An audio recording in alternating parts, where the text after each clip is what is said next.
नमस्कार, मैं डॉक्टर माधुरी मिश्रा एक बार फिर एक नए विषय के साथ आपके साथ चर्चा के लिए उपस्थित हूँ।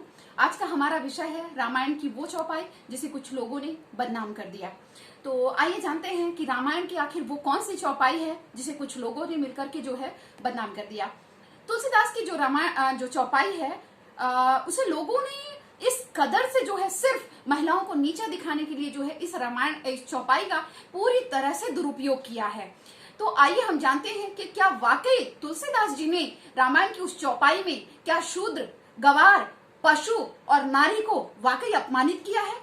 आइए जानते हैं क्या वाकई उन्होंने इनको तिरस्कृत किया है, क्या वाकई वो उनपे अत्याचार करने के लिए कहते हैं। आइए तो आज जो है हम इस पे ही प्रकाश डालेंगे और वो जो ढोंगी जो है जो समाज में जो है अपने ही धर्म ग्रंथों पे प्रश्न चिन्ह उठाते आए हैं, आज हम उनकी जो है दुकान बंद करते हैं। तो हम बात करेंगे कि आखिर ये जो ढोल, गंवार, शूद्र, पशु, नारी, सकल ताड़ना के अधिकारी, तो क्या आखिर तुलसीदास जी ने वाकई इस चौपाई में कुछ ऐसा लिखा है या सिर्फ कुछ लोगों ने सिर्फ अपने घर में महिलाओं के ऊपर राज करने के लिए इस चौपाई का गलत इस्तेमाल किया है। आइए जानते हैं। तो सबसे पहले तो हम जानेंगे कि तुलसीदास जी ने इस रचना को कब लिखा और जो है उस टाइम की भारत की जो राजनीतिक, सामाजिक और आर्थिक या धार्मिक स्थिति किस प्रकार की थी, हम उस पर प्रकाश डालते हैं और फिर आते हैं कि इस चौपाई का मतलब क्या है। अगर हम बात करते हैं तुलसीदास जी का जन्म जो है 1520 के ऊपर ही हम मानेंगे। उनके जन्म को लेकर के काफी विवाद माना जाता है, तो इसलिए हम 1520 के ऊपर ही लेंगे कि 1520 के बीच में जो है इनका जन्म हुआ है। तो तुलसीदास जी का जो जन्म है वो 1520 के आसपास ही हुआ है और उस टाइम में भारत में जो है उस टाइम भारत पे जो है अकबर का शासन था। आप सबको अकबर से अच्छी तरह से परिचित होंगे आप। तो उस समय मुस्लिम शासक जो अकबर थे उनका शासन था और अकबर मुगल शासकों में से आते हैं। अगर हम बात करें उससे पहले की, तो सन 732 ईस्वी में ही भारत में पहला आक्रमण जो एक मुस्लिम शासक जो मोहम्मद बिन कासिम था उसने भारत पे आक्रमण कर दिया था और वहां से जो है भारत पे लगातार आक्रमणों का दौर 700 ईस्वी से भारत में जो है आक्रमणों का दौर लगातार चलता रहा। और उसके बाद कई बार सत्ताएं बदली, कई बार ईरानी, पुर्तगाली, डच जो है, तुर्किस्तानी जो है, इस प्रकार से अलग अलग शासक जो है वो भारत पे आक्रमण करते रहे। 1325 से लेकर के 1526 तक जो है तुगलक वंश और सैयद वंश, लोधी वंश का शासन रहा। तो भारत में जो है राजनीतिक स्थिति जो है वो बदलती रही है, सत्ता हमेशा एक हाथों में नहीं रही है और विदेशी आक्रमणों से भारत बहुत ही हम यूं कहें कि टूटता रहा है, बिखरता रहा है, उसकी आस्थाएं टूटती रही हैं। लेकिन हम तुलसीदास जी की बात करते हैं। अगर तुलसीदास जी के हम समय काल को लेते हैं तो अगर हम मुगल शासकों में अन्य शासकों को अगर छोड़ दे तो अकबर जो था वो काफी हद तक जो है अन्य शासकों से काफी थोड़ा हद तक जो है वो शांति प्रिय शासक था, वो शांति प्रिय राजा था, समन्वय की नीति पे चलता था। तो तुलसीदास जी को इस कारण भी जो है रामचरितमानस लिखने में ज्यादा समस्याओं का सामना नहीं करना पड़ा। लेकिन उस समय की अगर राजनीतिक, हम तुलसीदास जी के टाइम की हम राजनीतिक, सामाजिक और धार्मिक स्थिति की अगर हम बात करें तो सामाजिक स्थिति अगर हम बात करें तो उस समय समाज में जो है बाल विवाह, सती प्रथा, छुआछूत की भावना, पाखंड, साधु संत जो है वो धर्म के नाम पर पे पाखंड है, आडंबर है, इस प्रकार का जो है भ्रम समाज में फैला रहे थे और छुआछूत की भावना अपनी चरम सीमा पर भी थी और बाल विवाह के नाम पे छोटी छोटी कन्याओं के साथ रेप किया जाता था। क्या तुलसीदास ने उनकी चीखें नहीं सुनी होंगी? सती प्रथा के नाम पे एक छोटी सी कन्या को जो है सारा समाज मिलकर के उसके मृतक पति के साथ छोटी कन्या को जो है जलाने का काम एक समाज करता था, हत्या करता था। क्या तुलसीदास जी की उस कन्या की आवाज उनके कानों में नहीं पड़ी होगी? क्या छुआछूत की जो भावना थी वो हमारी मानवता पे कलंक है। याद रखिए, मानवता पे कलंक है, वो अभिशाप है, वो कलंक है हमारे लिए और नरक का द्वार है। जो भी छुआछूत में बिलीव करता है, जो शूद्र ऐसी जातियों में जो बिलीव करता है, वो घोर नरक में जाएगा। मुझे नहीं मालूम कि और क्या पूजा पाठ करके स्वर्ग जाएगा मुझे, लेकिन ये छुआछूत की भावना से वो घोर नरक में जाएगा, ये एकदम कटु सत्य है और इस बात को याद रख लीजिए आप। क्या तुलसीदास जी ने ये नहीं देखा होगा? और रही बात पशु की, बात हम करते हैं तो उस टाइम पे पशु को धन माना जाता था और पशुओं से भी इतना काम लिया जाता था क्योंकि वैज्ञानिक जो विज्ञान की तरक्की उस टाइम तो थी नहीं। खेत जोतने से लेकर भरण पोषण करने से लेकर खेतों की सिंचाई करने से लेकर उसकी गहाई करने से लेकर के हर काम में पशु जो है, ये हम यूं कहें कि वो एक तरह से देवता का काम कर रहे थे। पशु, अगर उस समय जानवर हमारा सहयोग नहीं करते तो शायद मानव जाति का बचना भी मुश्किल था। इतना महत्व था पशु का। और खासकर भारतीय संस्कृति में अगर हम बात करें तो पशु को धन माना जाता था। और ऐसे टाइम में कोई कैसे बोल सकता है कि पशुओं को पीटना चाहिए? कदापि नहीं। तुलसीदास जी ने कदापि नहीं कहा है। कुछ लोगों ने इसको बदनाम करने की कोशिश की है और उन लोगों से मैं क्वेश्चन करती हूँ जो कहते हैं नहीं नहीं तुलसीदास ने कहा है। तो मैं एक बात पूछना चाहती हूँ उनको, कहते हैं ना कि आप ढोल गंवार शूद्र पशु नारी, तुलसीदास जी ने ही कहा है और रामायण में कहा है कि इनको पीटिए। तो मैं आपसे बात पूछती हूँ कि तुलसीदास जी का काम क्या था? तुलसीदास जी का काम था वाल्मीकि रामायण को चौपाई में या कवितावली में जो है उसको अनुवाद करना, क्योंकि जो वाल्मीकि रामायण जो है वो संस्कृत में गद्य भाषा में लिखी गई है। तो अब इस समय जो है, चूंकि भारतीय समाज में, हिंदू समाज में घोर निराशा, हताशा, अत्याचार से पीड़ित जनता बिल्कुल निराश हो चुकी थी, तो तुलसीदास जी को ऐसा लगा कि इनके लिए कुछ, हमारे समाज को जागृत करने के लिए मुझे कुछ करना है। तो उन्होंने क्या किया? वाल्मीकि रामायण को जो है कविता में अनुवाद कर दिया। मेरी बात को समझिएगा, कविता में अनुवाद करने का काम किया। आप वो कविता में अनुवाद कर रहे हैं, तो वो क्या अनुवाद कर रहे हैं? वो वही अनुवाद कर रहे हैं जो वाल्मीकि रामायण में लिखा हुआ है। ठीक है, अब वो वही अनुवाद कर रहे हैं जो वाल्मीकि रामायण में लिखा हुआ है। तो क्या वाल्मीकि रामायण और वाल्मीकि रामायण में वही लिखा हुआ है जो वाल्मीकि ने राम के राज्य में देखा है? वाल्मीकि ने वही रामायण में लिखा जो रामायण में, जो राम राज्य में वाल्मीकि जी ने देखा। तो क्या राम राज्य में पशुओं को, नारी को, शूद्र को पीटने के लिए कहा जाता था? क्या बता रहे हैं आप? क्यों बदनाम कर रहे हो? घूम फिर के फिर उसी में आ गए ना। मैंने राम राज्य को आप बदनाम करें, यानी आप ये कहना चाहते हैं कि राम राज्य में जो है राम जी कहते थे कि आप जो है पशुओं को, नारियों को पीटिए। क्यों झूठ बता रहे हैं? जी नहीं, न वाल्मीकि जी ने ऐसा लिखा, न राम राज्य में ऐसा था, और न तुलसीदास जी ने ऐसा लिखा। बस अब आते हैं कि आप ऐसा क्यों कहते हैं, उसमें भी हम आते हैं। अब जब तुलसीदास जी ने अपनी रचना पूरी की, तो जब कोई भी महाकाव्य या काव्य जो जब पूरा होता है तो आलोचकों के हाथ में जाता है, और आलोचकों की ये जिम्मेदारी होती है कि वो उस किताब के और उसमें लिखने वाले के गुण और दोषों की व्याख्या करे कि उस काव्य में जो है क्या गुण है, क्या दोष है। पूरी रामायण पढ़ ली गई, पूरी रामायण जो है वो महाकाव्य की श्रेणी में जो है वो फिट बैठ रही थी, लेकिन कहीं एक चौपाई जो ऐसी थी वो बार बार आलोचकों को खटक रही थी और तुलसीदास जी के ऊपर भी प्रश्न चिन्ह उठा रही थी। आलोचक बार बार उसी चौपाई पे आके अटक जाते थे। ढोल गंवार शूद्र पशुपाल नारी सकल ताड़ना के अधिकारी।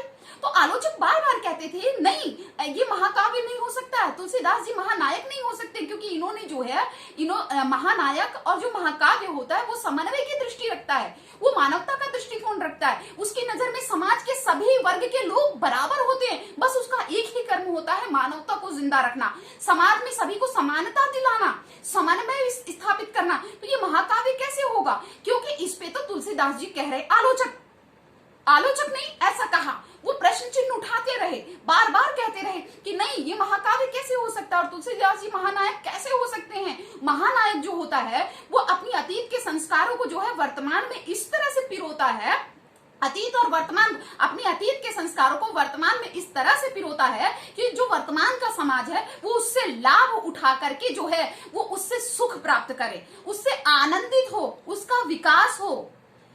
जो पुरातन, जो अतीत की जो चीजें हैं उसको वर्तमान में इस प्रकार समन्वय करना है, ये महानायक का काम होता है। अब तुलसीदास जी महानायक कैसे हैं? क्योंकि वो तो वही हजारों साल पुरानी चीजें बोल रहे हैं।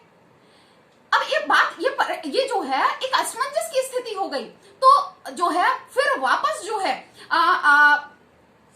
डॉक्टर रामचंद्र शुक्ल जी कहते हैं कि तुलसीदास जी, वो भी एक बहुत बड़े आलोचकों में उनकी गिनती होती है, वो कहते हैं कि नहीं, तुलसीदास जी ने ऐसी भावना नारी, पशु, शूद्र के लिए वो कह ही नहीं सकते हैं, क्योंकि वो ऐसी कह भी नहीं सकते हैं। उनकी एक रचना जो है, एक चौपाई समाज में क्यों नहीं व्याख्यात की गई? वो कहते हैं देखिए नारी का दृष्टिकोण, तुलसीदास जी का नारी के प्रति दृष्टिकोण देखिए। इस दोहे को लोग क्यों भूल जाते हैं?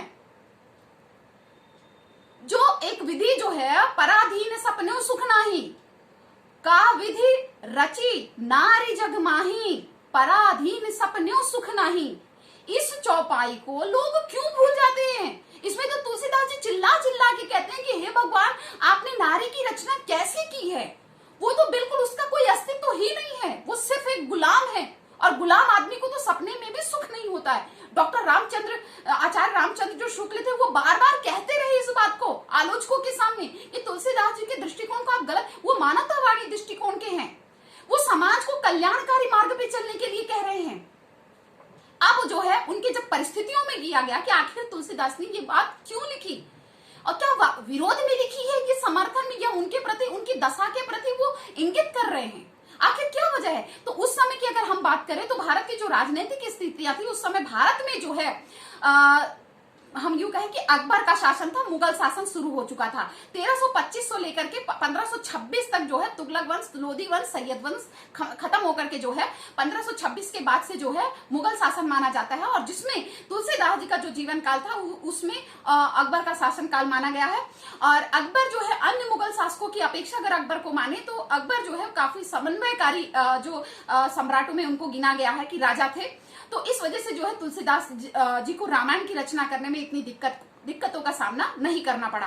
और हम कहते हैं, उन आलोचकों को भी कहते हैं कि तुलसीदास जी ने अपनी इस चौपाई में कहीं पर भी नारी की निंदा या पशु को या शूद्र को पीटने के लिए हरगिज नहीं कहा है। उस समय की जो राजनीतिक परिस्थितियां थी, उस समय जो है हिंदू समाज बलहीन, वैभवहीन था, वो हीनता का शिकार था, वो प्रताड़ित था, वो अत्याचार से बिल्कुल उस शोषण का शिकार हो चुका था। भारत पे लगातार जो है इस जाति व्यवस्था के कारण एक बड़ा समुदाय जो है वो धर्म परिवर्तन करने पे लगा हुआ था। भारत पे लोग जो है तलवार की नोक पे लोगों का धर्म परिवर्तन कराया जा रहा था, और इस जाति व्यवस्था के कारण कुछ लोग जानबूझ करके अपने धर्म को छोड़ करके दूसरे धर्म में परिवर्तित हो रहे थे। और अगर सामाजिक परिस्थितियों की बात करें तो धर्म के नाम पे पाखंड जो था, आडंबर था, वो भरा हुआ था। और नारी की अगर बात करें तो बाल विवाह, सती प्रथा जैसी जो कुप्रथाएं जो है वो समाज में व्याप्त थी। क्या बाल विवाह के नाम पे छोटी छोटी कन्याओं का होता जो रेप था, वो तुलसीदास जी के कानों में उन कन्याओं की चीखें नहीं गूंजी होंगी? सती प्रथा के नाम पे सारा समाज जो छोटी छोटी कन्याओं को जलाता आया है, उसकी हत्या करता है, क्या तुलसीदास जी के कान में उन कन्याओं की आवाज नहीं गूंजी होगी? गूंजी थी सरेआम जो है। अगर आप चाहें तो यूजीसी की जो बुक है, हिंदी जो बुक है, आप इस बुक को आप देख सकते हैं रेफरेंस के लिए। इसमें बाकायदे लिखा गया है उस टाइम पे जो है जो संपन्न मुस्लिम शासक जो हुआ करते थे, वो जो हिंदू समाज की जो लड़कियां थी, बाकायदे उनको जो है बाजार से क्रय करके लेके आते थे। लड़कियां बाजारों में बिकती थी, शूद्र बिकते थे, बंधुआ मजदूर बिकते थे। आप क्या कहना चाहते हैं? बिकते थे। तो तुलसीदास जी ने उनको पीटने के लिए नहीं कहा है, वो ये कहते हैं। और पशु से बिल्कुल इस तरह से उनसे श्रम लिया जाता था, क्योंकि पशु, उस समय विज्ञान की तरक्की थी नहीं। पशुओं से खेत जोतने से लेकर के हर काम, यानी सुबह से लेकर के अगले दिन सुबह तक 24 घंटा जानवरों से काम लिया जाता था। पानी, सिंचाई से लेकर के हर एक चीज। तो क्या तुलसीदास ऐसे में जानवरों को पीटने के लिए कहेंगे? गलत। आप बहुत गलत समाज में भ्रम फैला रहे हैं। आप ठीक वही काम कर रहे हैं, आप उसी पेड़ की जड़ को काट रहे हैं जिसकी आप स्वयं शाखा है। आज आप उसी धर्म को बदनाम कर रहे हैं, आप जिसकी स्वयं शाखा है उसका आप ज्ञान तो पर आप प्राप्त करिए। आप देखिए तो है क्या चीज। एक्चुअल में इस दोहे में तुलसीदास जी ये कहना चाहते हैं कि ढोल गवार शूद्र पशु नारी सकल ताड़ना के अधिकारी। यानी उस टाइम में जो महिलाओं की जो बाल विवाह, सती प्रथा और जो महिलाएं, जो बच्चियां बाजारों में बिकती थी, उसके ऊपर वो बताया रहे हैं कि आखिर दंड की अधिकारी महिला ही क्यों है। और शूद्र जो घोर अन्याय के कारण अपना धर्म परिवर्तित कर रहे थे, बेचारे हताश, और उनको बोल रहे कि आखिर शूद्र ही जो है वो ताड़ना के अधिकारी क्यों है। और गवार का मतलब होता है जो छोटी छोटी बातों, जो विद्रोही स्वभाव का हो, जो मुखर हो, जो विद्रोह करना जानता हो, जो अन्याय के खिलाफ बोलना चाहता हो, जो मतलब किसी भी चीज का जिसको भय ना हो तो उसको बोलते भय। तो आखिर ऐसे बोलने वालों को ही दंड क्यों दिया जा रहा है? और आखिर जो है, जो गवार है, जो शूद्र है, जो पशु है, वो ही क्यों ताड़ना के अधिकारी है? तुलसीदास जी ये कहना चाह रहे हैं कि आखिर हमारे समाज में ये ही दंड के अधिकारी क्यों हैं। वो ये नहीं कह रहे कि आप उनको मारिए, वो ये कह रहे हैं कि ये ही दंड के अधिकारी क्यों है समाज में, और तब से लेकर के आज तक भी यही दंड के अधिकारी क्यों हैं। वो क्यों?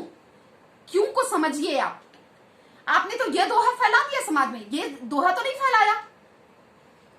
का विधि रची रची नारी जग माही, पराधीन सपन्यों सुख नाही। उसी टाइम की स्थिति को देख करके तुलसीदास जी ने ये चौपाई लिखी होगी।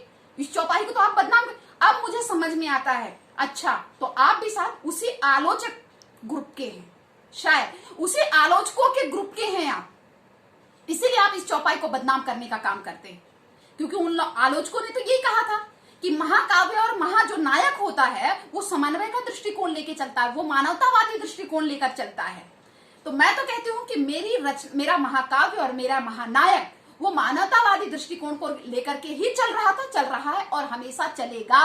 और इस चौपाई में मैं कहती हूं कि मेरा महाकाव्य और मेरा महानायक वो शूद्र, पशु, नारी, गवार के ऊपर कभी जो है वो शोषण के लिए वो कभी नहीं कहेगा। क्योंकि इस चौपाई का अर्थ जो है वो राम राज्य से इसका कहीं कोई संबंध नहीं है। इस चौपाई का संबंध उस समय की तात्कालिक राजनीतिक, सामाजिक, आर्थिक परिस्थितियों से था। ऐसा है कोई व्यक्ति जो अपने समय की परिस्थितियों से प्रभावित ना हो? हम होते हैं, आप होते हैं। तो तुलसीदास जी अपने समय की परिस्थितियों से, राजनीतिक, सामाजिक, आर्थिक परिस्थितियों से क्या प्रभावित नहीं हुए होंगे?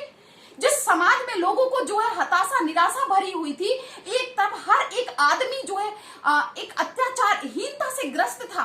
सारा हिंदू समाज जो है वो प्रताड़ित था, बलहीन था, वैभवहीन था। जो उच्च वर्ग थे वो मदांध होकर के जो है वो अत्याचार कर रहे थे और महिलाओं को सिर्फ और सिर्फ एक वस्तु की भांति देखा गया। क्या एक महानायक ऐसा दृष्टिकोण रख सकता है? यह आपका दृष्टिकोण है। तुलसीदास जी को बदनाम करना छोड़ दीजिए। और जब भी याद रखेगा, और जब भी कोई इस चौपाई को अगर इस तरह से पेश करता है कि नहीं कि इसमें जो है नारी का अपमान किया गया है, तो वो राम राज्य के ऊपर उंगली उठाता है। एक बात याद रखना, वो राम राज्य के ऊपर उंगली उठा रहा है। तो आज के लिए मैं अपनी वाणी को यही विराम देती हूँ। आशा है कि आप मेरे विचारों से सहमत होंगे। धन्यवाद।